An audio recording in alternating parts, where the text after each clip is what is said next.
Hello, folks. Welcome to another edition of Inside the Marble Palace, Saskatchewan Post Media's look at Saskatchewan politics this week. I'm Murray Mandrick, political columnist for the Regina Leader Post and Saskatoon Star Phoenix. As always, with me, Arthur White-Crummy, our political reporter at the legislature. Hi, Arthur. And joining me also is Zach Becerra. I blew it again. I always blow your name. Sorry, Zach. Star Phoenix reporter extraordinaire has done a ton of stuff with COVID-19. Thanks for joining us, Zach. Thank you for having me. There we go. Are we good, guys? Okay, let's start out with the numbers, Arthur. They're not good. In fact, they're the worst ever. But can you kind of put them in context of what they are? Because I'm quite astonished that the number that we saw in terms of total cases yesterday in Saskatchewan was creeping up to the number in Ontario, which is, I think, 13 or 14 times our population. So 500 or so plus cases in Saskatchewan is like more than 6,000 in Ontario. What are the numbers and what is everyone saying about them? Yeah, so 506 cases, I believe, yesterday, which is the highest that we've ever had, pushed the 7-day average up to 406, also very concerning. And you're right, Murray, this is really approaching what's happening in far larger provinces. So Ontario was 577 yesterday, and I think 590 something today. So we're really into the levels of provinces that are an order of magnitude larger than we are. And what people are saying for the most part is that this cannot continue, because the hospital system is really starting to feel the strain much again, just like it did back in the winter and spring, where we have 225 people in hospital right now that have tested positive for the virus. So that's very concerning. We haven't heard a lot of new measures from the Premier since he made a few adjustments earlier that just had to do with reimposing self-isolation requirements. There was a new agreement that he imposed on healthcare workers. But aside from that, we're not seeing, measures like vaccine, like a provincially kind of imposed vaccine requirement or a masking mandate that a lot of people have been calling for. Well, we're hearing a lot about dinosaurs yesterday and today buskers. I hear that we're having a buskers festival in Wascana, which is good to know in the middle of a COVID crisis, because obviously that's more important.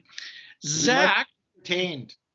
Exactly. Zach, you did a really good piece on this past week in terms of what we are not hearing from health workers and their concern about whether the strategy right here, which does not include in Saskatchewan, which does not include vaccine passports, but is focusing on the vaccination level, that it is not going to be effective. Can you, in a nutshell, summarize your story and why it's important in relation to these rising numbers?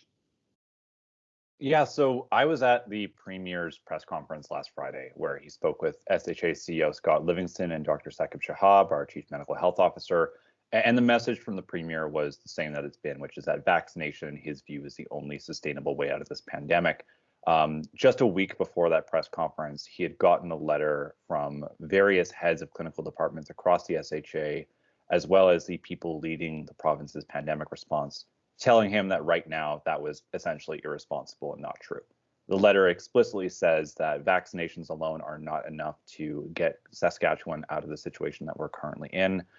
They recommend other measures that were recommended by our top public health officials, like a mandatory mask mandate, as well as requiring proof of immunization to access certain non-essential services, like what BC and Quebec have done, for example.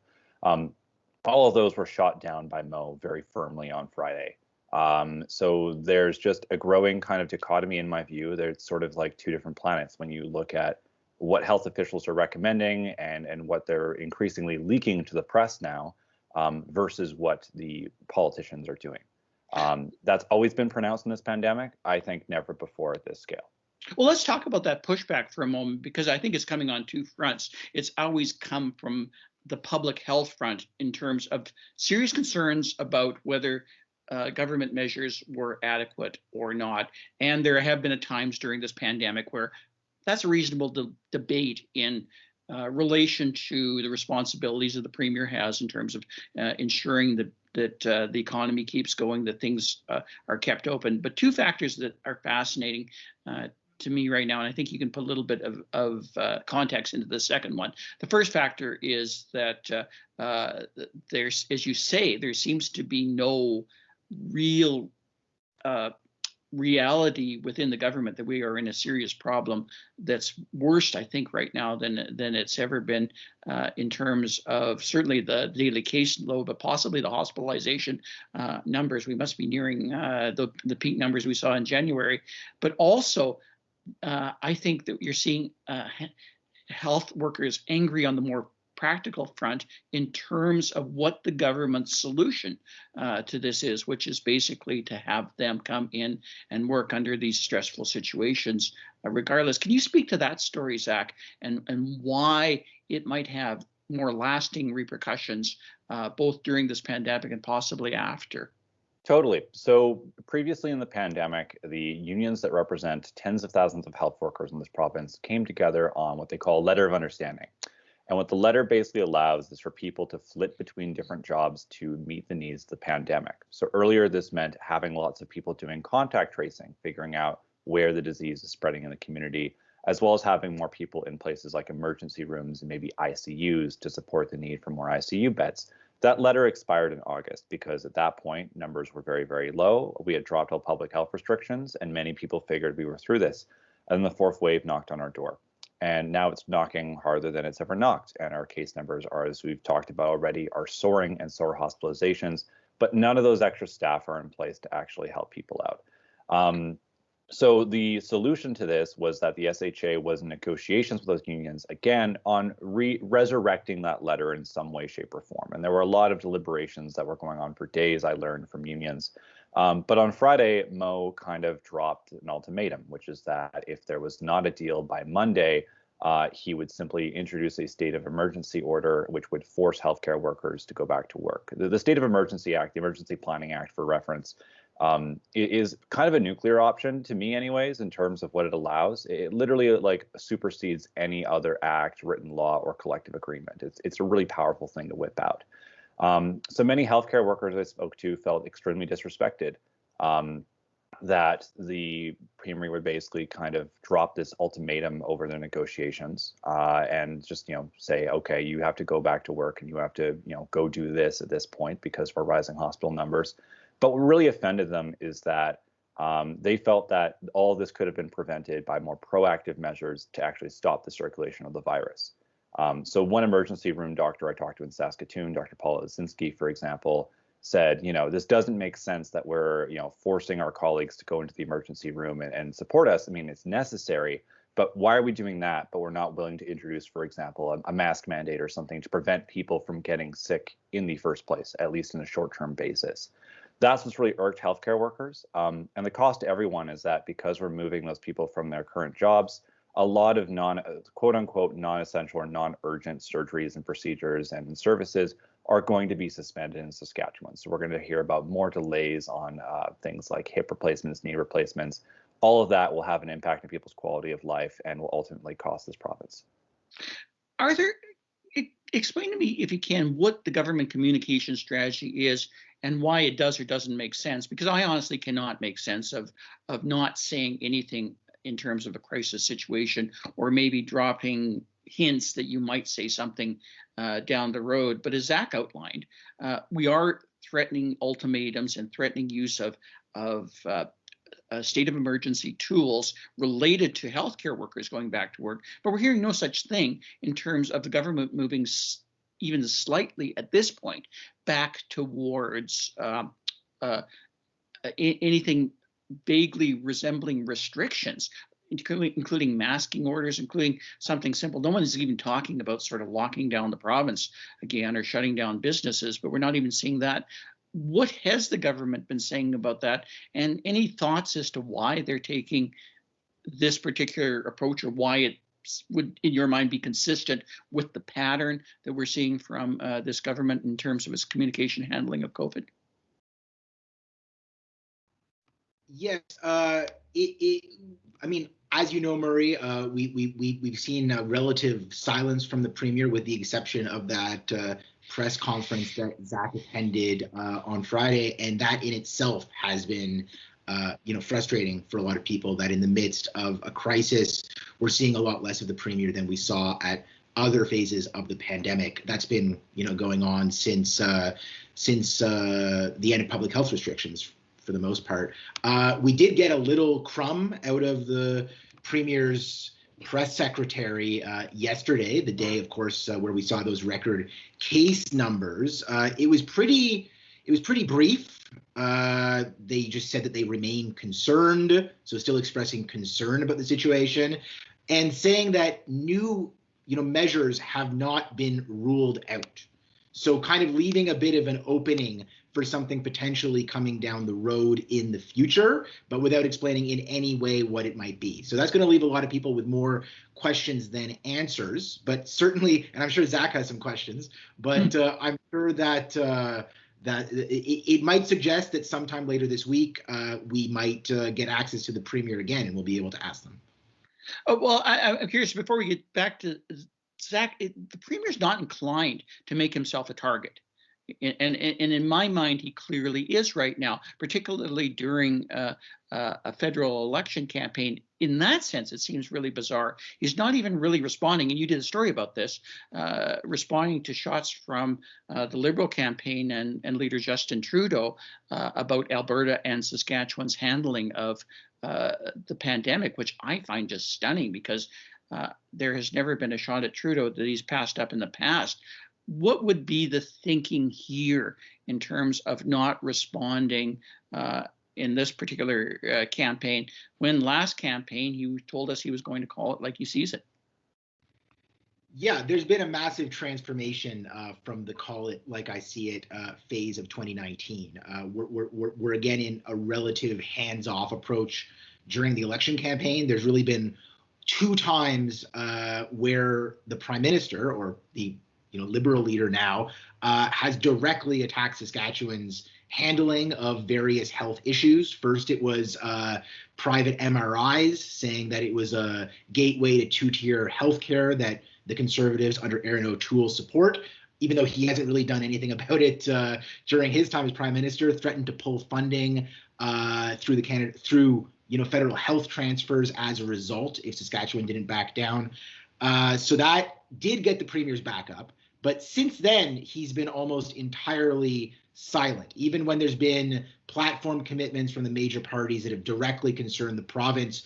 We've asked questions and he hasn't bitten. He said he hasn't even given us a statement in most cases. This became particularly relevant yesterday because the Liberal leader Justin Trudeau was in British Columbia, and he was asked what he thought about the handling of Alberta and Saskatchewan of the current phase of the pandemic. And he did directly attack Scott Moe's leadership, saying that leadership was putting people and the economy at risk because of canceled and postponed surgeries, because of the possibility of another lockdown, et cetera, et cetera, et cetera. And again, we asked the premier for response. And as you said, Murray, his usual strategy would be to come out swinging against an unpopular Liberal leader who remains unpopular in Saskatchewan.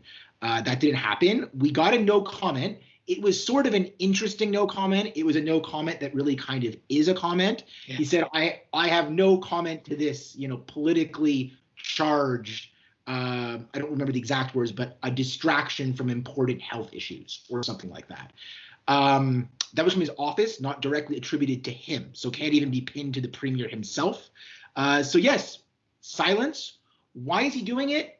Kind of an open question. I think until now, I would say that it really wouldn't do very much good to, the Conservative campaign run by Aaron O'Toole to have the Premier of Saskatchewan coming out supporting him or attacking the Liberals. Those aren't the votes that the Conservatives are going for right now. They're going for GTA votes. They're going for Quebec votes. They're going for Lower Mainland votes in BC, where the ability of the Premier of Saskatchewan to help him is probably quite limited. If anything, it might be counterproductive to be to be associated with a province where the COVID numbers are quite grave. But yesterday, there might have been different motivations. Clearly, I just don't think that the Premier wants to get forced into a debate with Trudeau over his handling of the COVID situation at the point where it is the very worst that it's ever been. That's not a winning debate for the Premier. Zach, the situation in Saskatoon is, I think, significantly more dire if I look at the numbers than in Regina, and North is even worse. In your part of the province, how is what Arthur just described in terms of the Premier's inaction or unwillingness to even debate politically this particular issue, let alone policy-wise in terms of coming forward?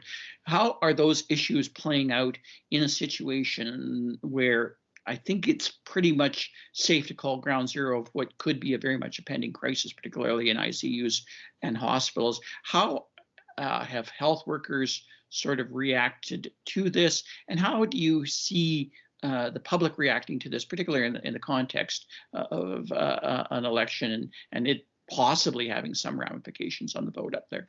I'll start with health workers because I feel that's where I can speak most confidently. I think you're seeing a lot of voices who earlier in the pandemic were quite moderate or did not want to weigh in publicly on issues, who are now taking very public stances criticizing the Premier and criticizing government.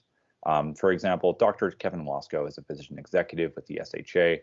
He tweeted that Saskatchewan was on, I think the term was, a barreling freight train to COVID hell, end quote. That's not something that we heard from him in previous waves. He was usually quite a moderate, tempered voice. You're also I think that's one of the acts at the Buskers Festival, by the way. So. Yes. That's actually my folk blues rock band. I hope you will all support barreling freight train to COVID hell. COVID hell sounds bad. My roommate plays the banjo. We can figure it out from there. But I think as well, behind the scenes, you're seeing, like, for example, Mary, you mentioned the letter that I was able to report on, which was every single pandemic lead and most clinical leads in the SHA writing to the Premier and saying what you're doing is not working. And the very fact that I was able to get that letter should probably suggest to people that, yeah, there's a lot of people within the SHA now who are deeply unhappy with how this has happened. Even at the press conference on Friday, there was more than 6 feet, I sensed, between Scott Livingston and Mr. Moe, and more than 6 feet between Mr. Moe and Dr. Shahab. I think if you parse apart their messages, you can see that they are of very different mindsets on things. You sense that's playing into the political buzz too, as well, Zach? Because potentially, I mean, one moment that stands out for me, I can't infer that, but one moment that stands out to me is, we were talking to Scott about some of the modeling that's been done. I part of the document that I got said that the internal modeling Saskatchewan's done but declined to release said that cases could be reduced by up to 50% by introducing a mandatory indoor mask mandate, for example. And I asked him about that modeling, and part of his response was, anything we do today won't slow cases down, and it doesn't matter because the cases we're dealing with in 2 weeks have already occurred. That was kind of his term, and that to me felt so much more grim and bleak than I've ever heard from him before. He's usually quite bureaucratic in his language, quite measured, and this was very different. In terms of the overall public reaction, how it plays into the election, I don't have, access to polling that would, support that opinion and really back that up. I can tell you that what the Angus Reid Institute has found is that support for things like an immunization passport or, document or proof of immunization record, whatever you want to call it, is low in Saskatchewan compared to other provinces, even though it's still a majority of residents told Angus Reid they're in favor of that. The Premier's very much framed that as being an issue of individual rights. More broadly, if you want my very cynical, very personal take, I get the sense that because all public health measures were lifted, because there was such a strong message sent that we're moving past the pandemic, I think there's a great number of people who don't actually know about the situation in hospitals or in the ICU, who have tuned out of it, or who are very fatigued and are very preoccupied by other things in their lives. Again, I don't have the polling to support that, but it wouldn't surprise me if that's part of the political. I get that sense as well. And yeah.